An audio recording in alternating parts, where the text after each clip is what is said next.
Terima kasih Anda sudah menonton video ini, dan terima kasih pula untuk dukungan subscribe dari Anda.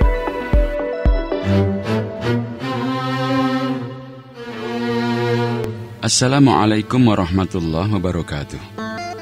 Sahabat, pada zaman dulu, Tegal Rejo Magelang adalah sebuah desa yang dihuni oleh dua kelompok karakter masyarakat. Kalangan santri dengan ciri ketaatan ibadah di Blok Lor, dan kalangan abangan yang abai dengan urusan agama di Blok Kidul. Abangan di sana dikenal penyuka seni tradisional seperti jatilan, tayub, dan sebagainya. Pada suatu saat, karena alokasi dana dari APBDes tidak memungkinkan untuk memenuhi seluruh kegiatan pembangunan, Kepala Desa Tegal Rejo mengumpulkan warganya di pendopo balai desa untuk rapat semacam musrenbang des.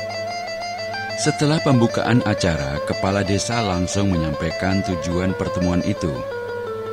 Pak Kades memulai bicaranya. Bapak-bapak sekalian yang saya hormati, saat ini kita mendapatkan dana bantuan pembangunan dari pemerintah pusat. Tetapi dana tersebut tidak memungkinkan untuk mengcover seluruh kebutuhan pembangunan yang ada. Oleh karena itu, saya berharap Bapak-bapak menyampaikan dan menyepakati pembangunan mana yang harus didahulukan dan diprioritaskan. Seseorang yang duduk agak ke tengah mengangkat tangannya. Setelah moderator mempersilakan, ia berdiri dan berkata, begini Pak Kades, kampung kita sedang berencana membangun masjid. Pembangunan masjid ini tentunya membutuhkan dana yang cukup besar. Karena itu, saya usul, dana itu dialokasikan saja untuk pembangunan masjid itu. Usulan lain yang belum terakomodasi, kita anggarkan tahun mendatang. Belum sampai pengusul pertama duduk kembali, seorang peserta rapat yang duduk di pojok belakang berdiri dan mengajukan pendapatnya. Pak Kades, kami pecinta kebudayaan tradisional, berupaya melestarikan kebudayaan kita yang adiluhung. Untuk itu, kami membutuhkan dukungan dan bantuan dana dari pemerintah desa untuk pembelian alat gamelan. Setelah beberapa saat, usulan mengerucut pada kedua usulan tersebut. Hadirin yang saya hormati, terima kasih atas masukan yang telah disampaikan. Namun demikian, saya minta maaf. Mengingat anggaran yang ada, tidak mungkin keduanya direalisasikan sekaligus dalam anggaran tahun ini. Salah satunya harus dipending untuk anggaran tahun mendatang. Terang Pak Kades. Akhirnya terjadi perdebatan yang alot dan panjang antara kedua pihak. Kesepakatan tidak bisa dicapai. Rapat menjadi buntu. Melihat ketegangan yang mulai memuncak, Pak Kades khawatir. Ia pun segera menengahi. Bapak-bapak sekalian, kalau memang tidak ada kata sepakat, bagaimana kalau kita meminta pendapat Bapak Kiai Hudori saja? Kalau nama Kiai Hudori sudah disebut, tidak seorang pun bisa menolak. Semuanya setuju, terutama orang-orang Blok Lor. Kemudian, Pak Kades bersama beberapa tokoh masyarakat dari kedua blok sowan kepada Kiai Haji Hudori. Setelah menjelaskan duduk persoalannya, Pak Kades matur, bagaimana menurut pendapat panjenengan Pak Yai? Kiai Hudori tidak segera menjawab.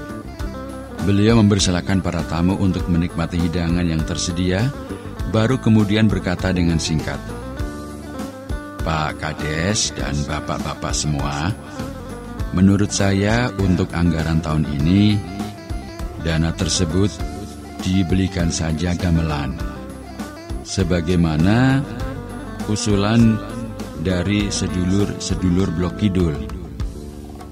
Sebagaimana kesepakatan sebelumnya, meski ada sebagian yang kecewa, tidak ada yang menolak pendapat Kiai Hudori. Semua pulang dengan membawa perasaan masing-masing. Orang-orang Blok Kidul tentu sumringah karena mendapat dukungan yang tidak terduga sama sekali. Namun sebaliknya, orang-orang Blok Lor memendam kecewa dan masgul. Kiainya justru mendukung orang-orang abangan itu. Demi menghindari sakwa sangka dan suudzon yang berlarut-larut pada kiainya, panitia pembangunan masjid dan beberapa warga masyarakat memutuskan sowan kepada Kiai Hudori. Melihat kedatangan mereka, Kiai Hudori tersenyum. "Aku sudah tahu maksud kedatangan kalian. Kalian mempertanyakan keputusanku tempo hari kan?" Sergah Kiai Hudori. "Berapa tahun rencana pembangunan masjidmu itu selesai?" tanya Kiai Hudori kemudian. Mendengar pertanyaan Kiai Hudori, ketua panitia menjawab, "Anu Kiai, sekitar 4 tahun, insya Allah selesai." "Ah, kesuwen kui. Saya kok yakin tidak selama itu.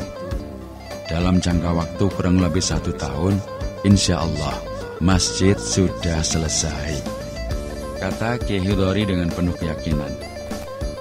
Gembira bercampur tanya berjejalan di hati mereka. Seseorang dari mereka kemudian memberanikan diri bertanya, "Bagaimana caranya, Kiai?" "Tidak perlu saya jelaskan sekarang. Pada saatnya nanti, kalian akan tahu," kata Kiai Hudori penuh teka-teki. Setelah merasa cukup, rombongan itu pamit undur diri. Meski tersimpan tanda tanya di hati, mereka tidak lagi diliputi kecewa dan praduga. Mereka yakin kebijaksanaan kiainya. Hari, pekan, dan bulan pun berganti. Gamelan yang direncanakan pun sudah terbeli. Sayup-sayup alunan bunyi gamelan mengiringi tari jatilan pun sering terdengar sejak saat itu. Sementara itu, pembangunan masjid belum berjalan sesuai dengan yang direncanakan. Sampai pada suatu malam, Kiai Hudori mengundang seluruh warga di rumahnya, baik orang-orang Blok Lor maupun Blok Kidul. Atas nama panitia, Kiai Hudori menyampaikan maksud pertemuan itu. "Bapak-bapak semua, kebutuhan masjid sebagai tempat ibadah sangat penting dan tidak bisa ditunda. Oleh karena itu, saya mewakili panitia mengajak panjenengan sedaya memikirkan ini." Suasana menjadi hening untuk beberapa saat sampai seorang tokoh dari Blok Kidul berdiri dan berkata, "Kiai, saya dan seluruh warga Blok Kidul siap nyengkuyung keinginan saya ini.